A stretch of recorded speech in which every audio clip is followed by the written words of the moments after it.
Isabela Broadcast Center. Himpilang tumatalakay sa mga proyekto at serbisyong tunay para sa tao. Hatid ang mga proyektong nag-uugnay sa bawat Isabelenyo saan man panig ng mundo.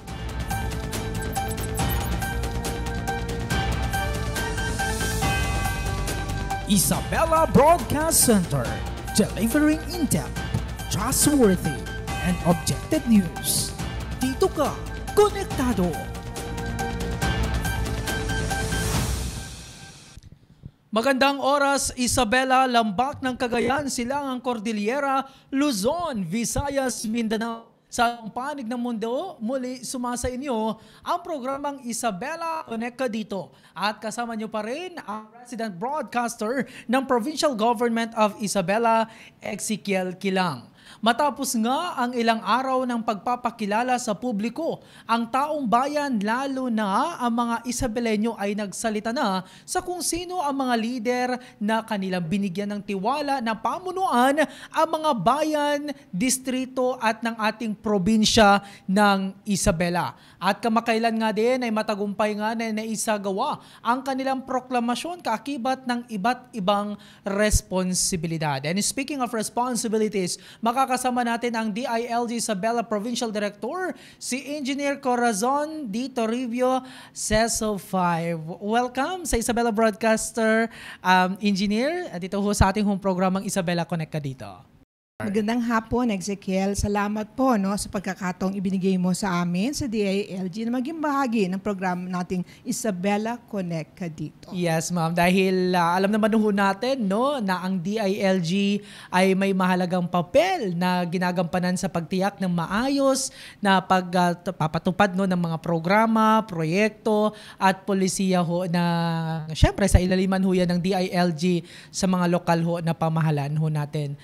Pero ma'am, kunin ko na ho pagkakataon ho ito kasi ang dami hong mga tanong after ho ng eleksyon. Ano na ho ba ang susunod?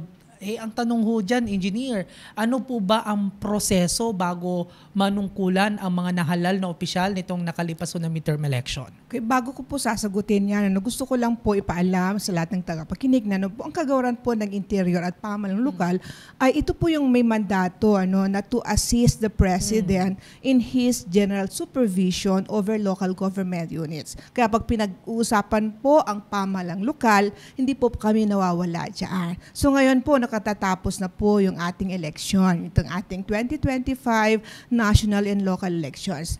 Ang responsibilidad po ng DILG ngayon, i-ensure po na magkakaroon po tayo ng maayos na transition. Bago matapos ang termino nitong mga nakaupo ngayon, magiging maayos po yung transition, yung pagkata-transfer po ng responsibilidad, ari-arian at records po sa susunod po na local officials. Yung tanong mo po kanina, ano po yung requirements, process, kailangan po na i-proclaim sila, na i-proclaim sila, and then kailangan din po nasa batas po yan, 30 days after the elections, kailangan po ma-file po nila yung kanilang statement of contributions and expenditures sa ating COMELEC po. Oo. Nako, nandyan ho kasi ma'am yung tinatawag din ho nating transition. Talagang yun ho yung at natutukan ho natin. Meron ho bang certain o bilang ng araw na naitakda para ho dito sa transition at ano po ba yung mga panuntunan when it comes to ng transition? Naglabas po ang aming kagawaran ng circular. Ito po yung 2025-016 Memorandum Circular na naglalatag po ito ng guidelines kung anong dapat na gawin. Una po dito, kailangan ma-establish yung tinatawag natin na local governance transition team. Na ito po ang head po nito is the mayor. Yung vice chairperson po sila, mamimili po sila kung sino maging vice chairpersons. Ang members po nito, all department heads ng LGUs. Kasama po dyan yung DILG officer assigned po sa bayan na yan, sa lungsod na yan, o sa probinsya na yan, at kasama yung isang CSO representative. So, ang responsibilities ng LGTT, kung tinatawag po natin siya, kailangan i-assure niya na maayos yung transition. Magkakaroon po sila ng inventaryo ng mga property, so ari-arian po ng LGU, records, tingnan po din ng mga records, mga plano na available, at i-ensure po nila na magkakaroon po ng formal turnover ng mga records, properties sa lalong-lalo na po ito, no, kung may bago po tayong local chief executive. Lahat po kasi ito, no, re-elected man yung mayor o yung governor, kailangan pa rin po magkakaroon tayo ng local government transition team. Ito po kasi yung ina-assure po niya na maayos yung turnover. Kasi kahit na re-elected naman ng governor, may mga bago din po. No? Kailangan alam din po nila ano ba yung pag-aari ng LGU, ano ba yung mga records saan dyan, financial transactions po nila at plano. So kailan maayos yan. At magkakaroon po dapat ng formal na turnover. So yung bagong local officials natin, i-ensure niya na yung mga nandiyan, na nandoon sa inventaryo, nandiyan talaga. Oo, talaga. Siyempre, ngayon pa lamang dapat naka-prepare na, di ho ba ma'am, yung mga local government units ho natin. So, paano yun kapag inventaryo? Just in case lang, no? Huwag naman ho sana na mayroong something na nawawala. Ano ho yung magiging siste ho doon? Bago kong sasagutin yan, 2 months kasi bago yung mag-end yung term nila, dapat tapos na yan. At saka hanggang July, magkakaroon ng turnover, no? Kung hindi po siya na i-turnover, kung halimbawa nasa listahan, ang proseso naman po niyan, meron po tayo mga tinatawag po natin na inventory custodian slip. For example, ikaw, sample na lang natin, ikaw ay department head or local official, merong naka-MR sa'yo, naka-inventaryo sa'yo ng sasakyan. Tapos hindi mo na i-turn over, pwede kang habulin po at mananagot ka din po dyan kung hindi mo siya na i-turn over. Oh, so anyway, so just in case yung isang gamit, no, kunwari, nawawala. Oh. So kinakailangang palitan. Ganun po ba yun? May inventaryo po yan. No? Kaya ang sinasabi namin sa mga incoming local officials, tanggapin lang kung ano yung nandiyan. So put on record kung ano lang yung mga tinanggap nila. Kung hindi nila tinanggap yan, hanapin dapat nila at properly dapat documented kung nasaan yan. Kasi alam ko naman sa mga LGU yan, may record yan. Hindi basta-basta. For example, sabi ko nga, sasakyan, dapat naka-memorandum receipt kung sino yung tumanggap dyan. So pagkatapos ng term mo, halimbawa natalo ka man o natapos yung term mo, responsibilidad mo yan na i-turn over. For example, hindi yung, sabi nito yung mga hindi nasisira, laptop, kung sira siya, i-turn over mo yan. Kasi tapos na eh. At saka hindi mo pag-aari yan. Pag-aari yan ng gobyerno. Mararapat lang na i-turn over mo yan. Isa din sa nakikita namin sa DILG ay yung mga hindi nila pag-turn over ng mga records minsan, lalong sa barangay, ito issue sa barangay yan, akala nila pag-aari na nila yan. Ang sinasabi namin, lahat po ng ginawa po natin, binabayaran po tayo ng gobyerno, pag-aarian ng gobyerno. So dapat i-turn over po natin ito. So, paano yun, ma'am, no? Kung sakali, of course, nawawala, pwedeng palitan. Ganun lang ho ba yun kasimple, di ba? Maharap sa administrative. Yes, meron po silang kinakaharap na kaya nakaso dyan. So, ang advice nga namin po sa kanila, ibalik talaga. Oo, kasi maaari ka pong makasuhan dyan administratively. Kahit hindi ka na, civil din. Pwede din po yan. Kahit wala ka na sa posisyon. Kasi hindi mo yan pag-aari. Pag-aari yan ng bayan. Oo. So, kailangang ibalik. Oo. Pero sa inyong monitoring ho, ma'am, no, sa mga LGUs, may mga monitoring din ho kayo kung nakailang porsyento na or tapos na ba yung mga LGUs sa mga inventories nila? Ongoing pa po, no? Kasi nga ang sinasabi po natin, sana bago matapos ang term nila, June 30, sinasabi po natin, nasa batas po, 12 noon ng June 30, matatapos po yung term ng kasalukuyang mga local officials natin. At kailangan mag-assume yung mga bagong halal, 12/01 noon ng June 30. So, hindi ho buong araw ng June 30. Oo nga po, yung mga sinasabi kasi nila, 'di ba, June 30 buong araw 'yan. Hindi po, kung titingnan po natin ng batas, mag-e-end po ang term nila 12 noon of June 30 at kailangan mag-assume yung ating mga bagong elected officials 12:01 noon ng June 30. Okay. Ma'am, balikan ho natin no, yung isa sa requirement ho, no, yung sa process ng pag-upo ho nitong mga opisyal na kinakailangan na iproklama ho sila. Just in case yung isang opisyal ay nasuspindi ho yung kanya hong proclamation.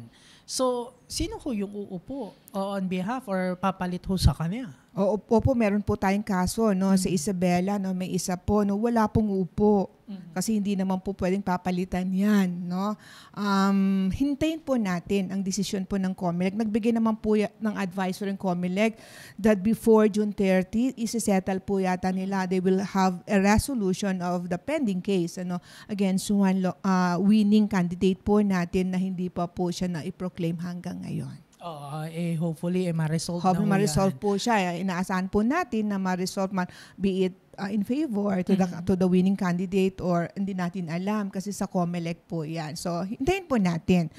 Kapag wala po yan, halimbawa, dumating na po yung June 30 or mag-a-assume na po at wala yan, wala po talagang uupo. Okay. Well, ma'am, dito na ho tayo, no, yung nakapag-assume na, kumbaga. May mga dapat bang sa ilaliman na mga programa o seminars for newly elected officials na naglalayong ihanda ho sila sa maayos, epektibo, at responsableng pamumuno? Ang DILG po, meron po kaming in place na programa na tinatawag po natin na Newly Elected Officials Orientation Program. This is a term-based ito na capacity building interventions sa ating mga local officials. May mga may mga components ito. Sa mga bago, may ibang programa. For example, newly minted ang tawag natin, bagong salta sa posisyon na yan. So may mga specific programs kami sa kanya. Meron din kaming programs for comebacking. Diba? Siyempre, baka ang tagal na ng panahon, bumabalik ka lang.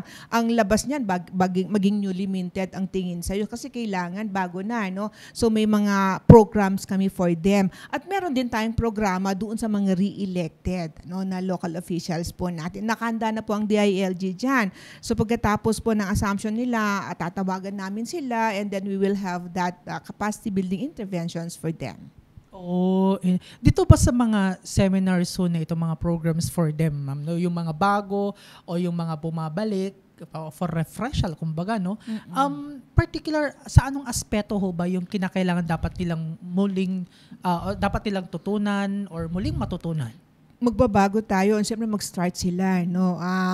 Itong mga programa na sinasabi natin na NEO, no, we are partnering with the leagues. For example, mga mayors, may League of Mayors tayo, no, may League of Governors tayo, may ULAP tayo, no. And then we also partner with Local Resource Institute, yung mga universities natin and other providers po. So depende po yan sa pangangailangan po nila. Pag newly minted kaya talagang back to square one ka. I-orient ka sa lahat, responsibilities mo, the do's and don'ts ng isang local official, dinidiscuss natin yan para makapag-take off sila. And then we will also be discussing ano yung social reform agenda nila, ano yung mga pangako nila. Kailangan ipapel nila yan kasi mahirap naman yung puro pangako nila. Ito yung pagkakataon nila na ipapel nila yung mga promises na tignan nila kung saan siya mag-fit in doon sa mga programa ng LGU.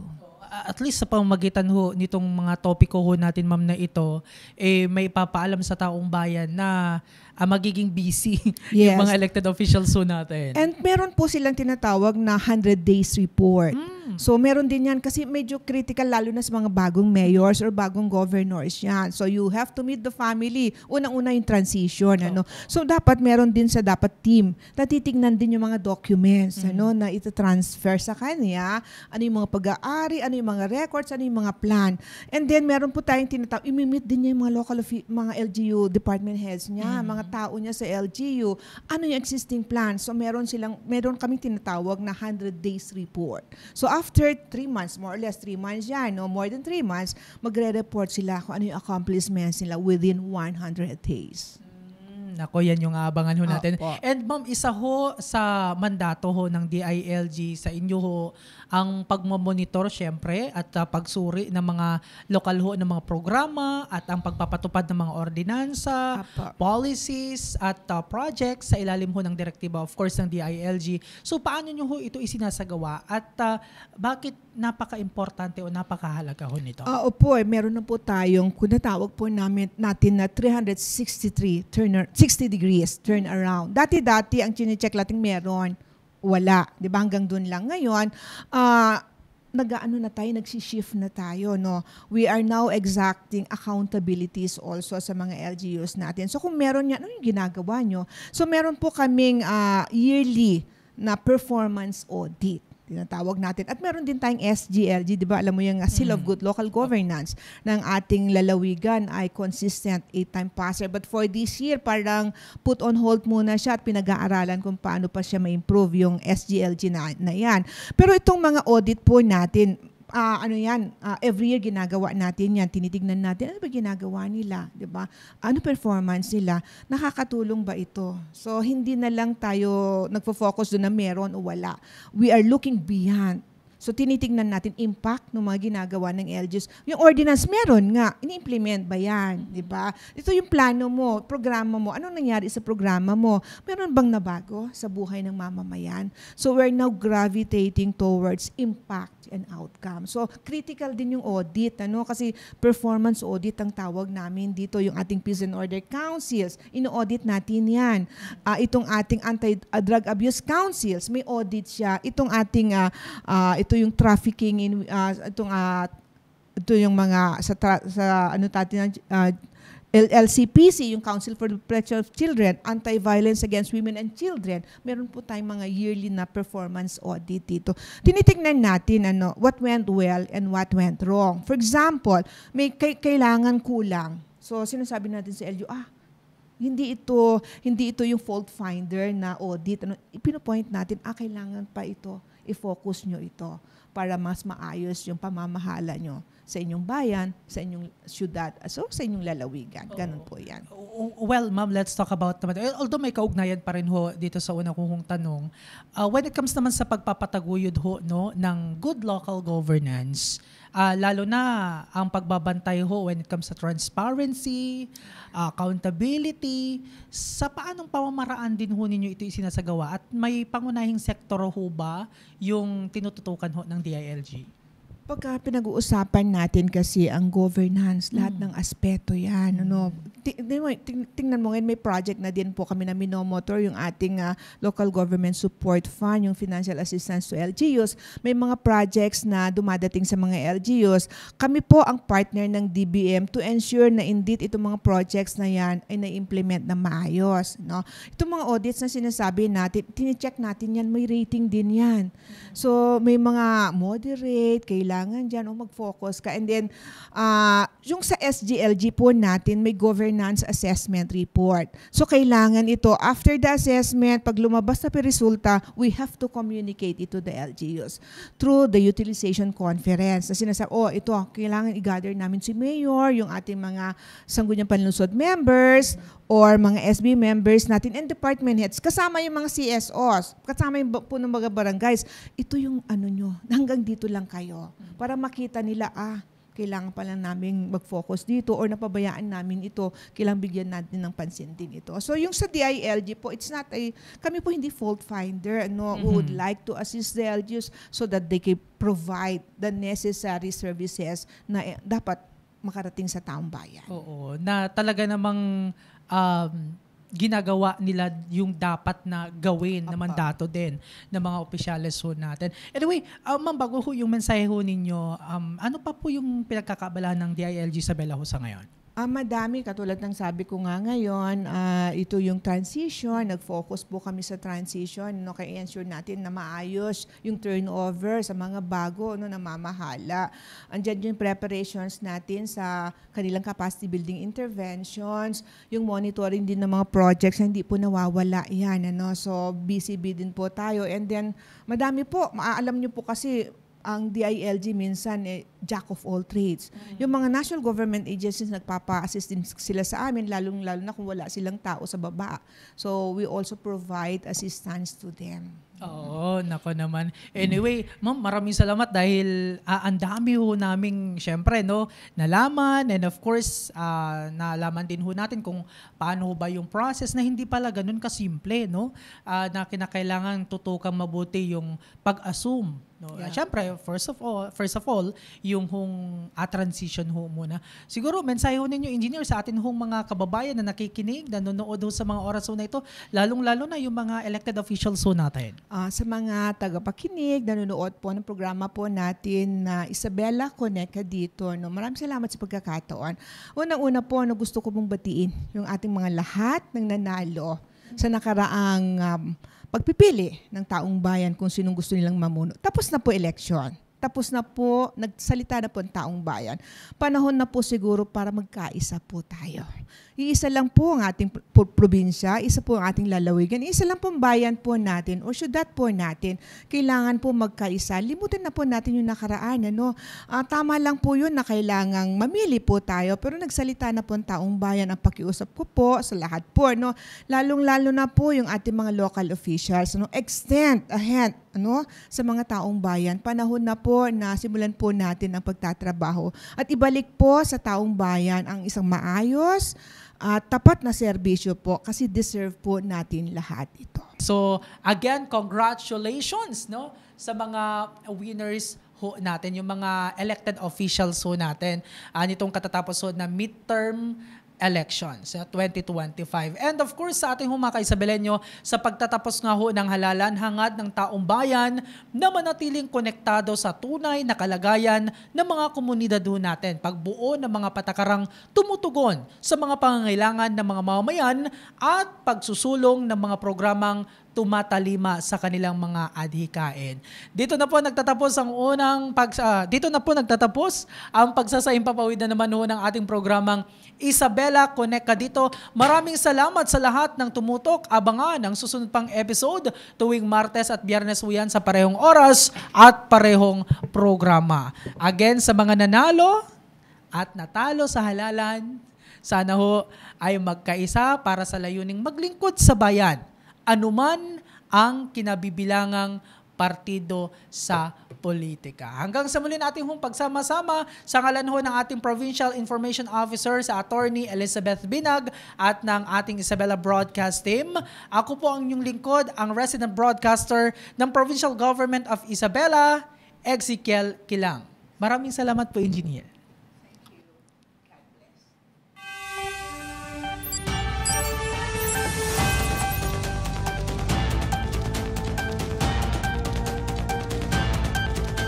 Isabela Broadcast Center, himpilang tumatalakay sa mga proyekto at serbisyong tunay para sa tao. Hatid ang mga proyektong nag-uugnay sa bawat Isabelenyo saan man panig ng mundo.